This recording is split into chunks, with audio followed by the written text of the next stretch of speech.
On this episode, we get the chassis ready for paint, so let's go.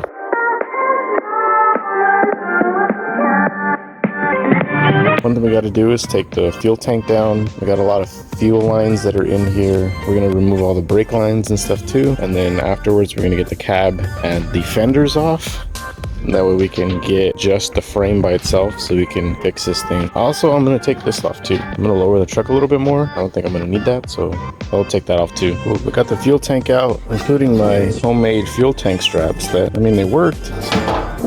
Probably gonna keep using those. I don't want to spend more money than I have to. Now we have this big hole back here. This is the support that I put in here for the fuel tank, so whenever it's sitting up here, it'll actually grab onto something and not go into the bed. This is from another C10. This one is the bed rails, and I found some lying around over here, so I just cut it down and welded it in. Let's see if we can get these things off. They look pretty rusted, so here's hoping. Okay, got one of them off. There's like 3 bolts. There's like these 2, that one, and that one, 4, and there's 2 at the bottom. I got that one off. Now we get to take this one off. Wasn't exactly as hard as I thought, especially with this beefy boy here. Let me buzz these sides off real quick and then we'll keep going. All right, we got a lot of it cleaned up. I took the brake lines off. I'm sure they work. I don't want to find out while I'm driving my family around in this thing that they don't work, so I'm gonna get new ones. I already have new wheel cylinders and everything for it, so I think I'm good.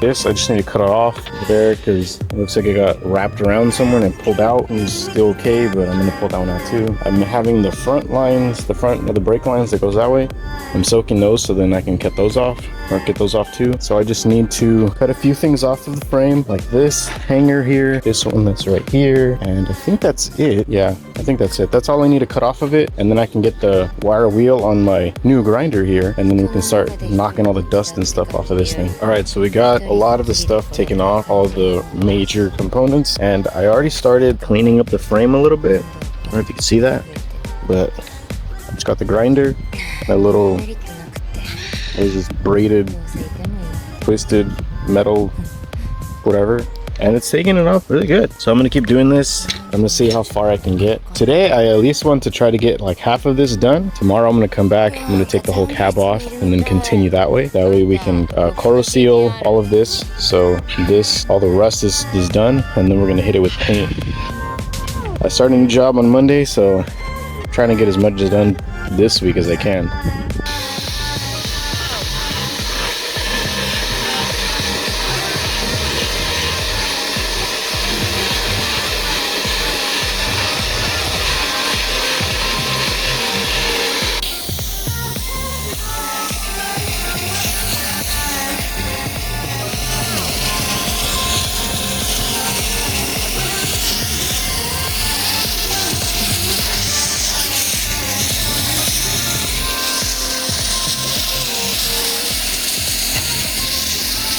It's all cleaned up and we're ready to actually put some coat of something on it. This is what we're going to put on it. This is CorroSeal. It's a rust converting metal primer. It goes on like this. It looks kind of like, well, you can imagine, and it smells like Elmer's glue. We're going to see how it goes. You're supposed to just spread it on something like a foam brush, and it goes on white like this. And then as it dries, it'll turn the rust black and it'll leave behind metal primer. So it'll essentially prime, like it'll put a primer on the frame. So let me get all this on here and we'll see how it goes. Okay, so this is the color that the frame was. Once we put the CorroSeal on, it looks like this. It looks like a milky white. After it dries up, it turns the frame black. So got primer on it now. I only did just the rails. I had some extra, so I just did that trailing arm right there. But it looks pretty good. There wasn't that much rust on the truck to begin with. There certainly isn't rust now. So, looking a lot better. I did order some parts. I ordered new spring, the coil springs. Oh, that bird. That thing's loud.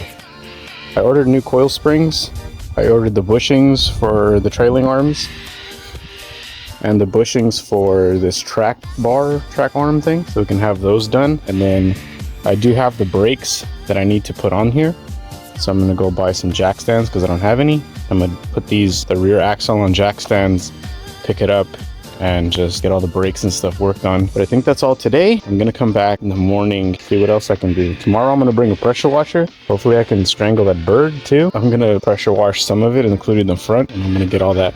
I was thinking of taking the cab off, but I'm lazy now. I don't really want to do that, so I'm not.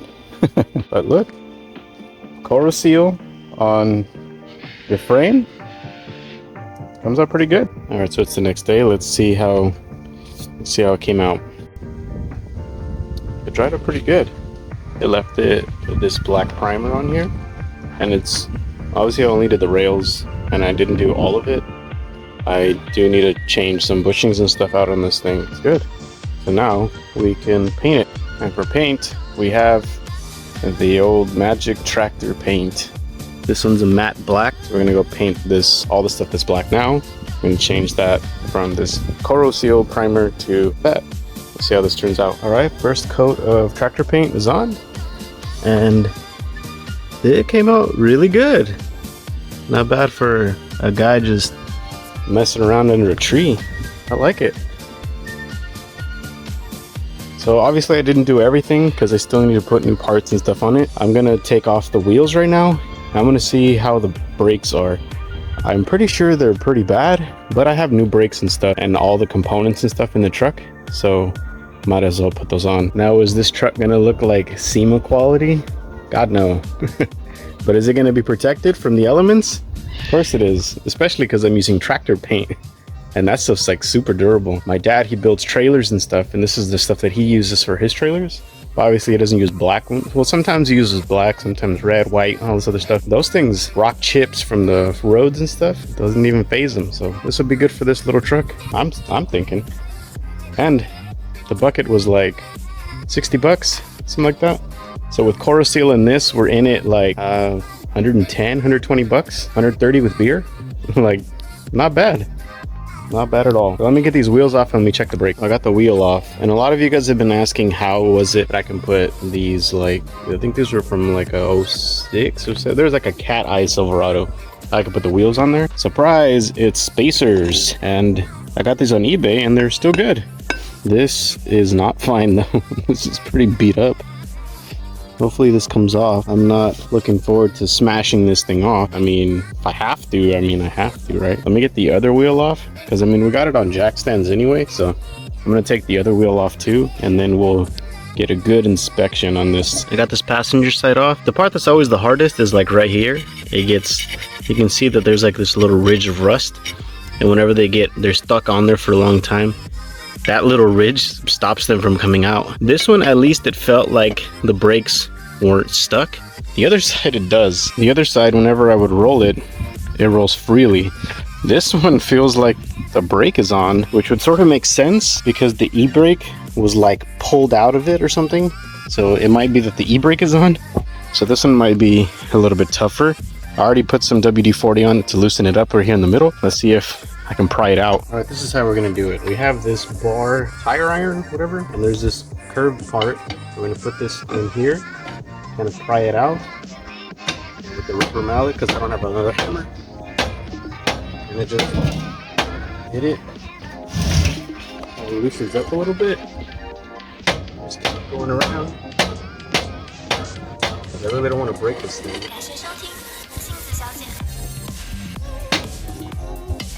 Thought that did it.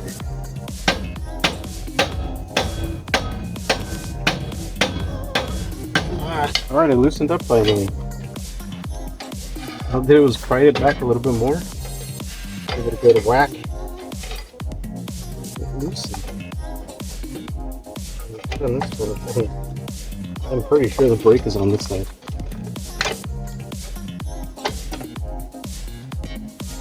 Again, I don't want to break this, so I'm trying to be as gentle as I can with the pry bar. It's still giving me a little bit of problem. Alright. Oh, this one's not good at all. This one you can feel a ridge in here. I think those brakes are on. And that wheel seal in there, boy, it doesn't look good at all. See, this is why we check things. If I would have just ran this, oh man, look at this. I don't know how long these would have lasted. or how long I would have lasted. Okay, and here you can see those 2 ridges in there, and those are from the brake pads or the brake shoes or whatever. You can see the ridges up here also. And what I'm thinking is, because whenever we first got it, this brake, this parking brake was like broken. It was pulled out. I think something happened to the truck where he ran it over or something, and it yanked the e-brake out and pulled it. And when that happened, it set the parking brake on this side.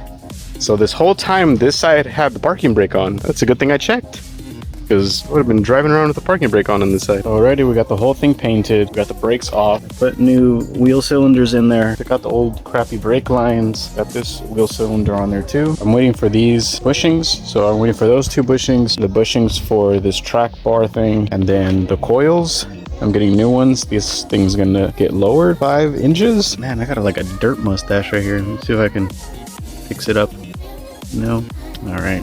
People will make these projects feel like they're just enormous projects, and like this one, yes, it's a big project. I'm going to split it into 3 sections so it'll be easier. So right now we're just going to work on the back half. So anything from the cab to the rear end, that's what I'm going to work on. So any other stuff, I'm not worrying about any of that stuff. I'm not there yet, so I'm not doing any of that. So we're going to get all of this put together and running correctly. We're going to put the brakes on. We're going to lower it a little bit. We're going to finish painting the trailing arms and the rear diff. I did look at it, and the diff is a 307. So I'm going to get another gear in there. Another thing we got to learn how to do. I want to put 373s because the LS computer, the ECU or whatever, I got it flashed and tuned for 373s. So dang, now I'm going to have to do 373 gears in a posi. So dang. Other stuff we need to do is fix the fuel tank and stuff, put the EFI stuff on it, and then run everything to the cab.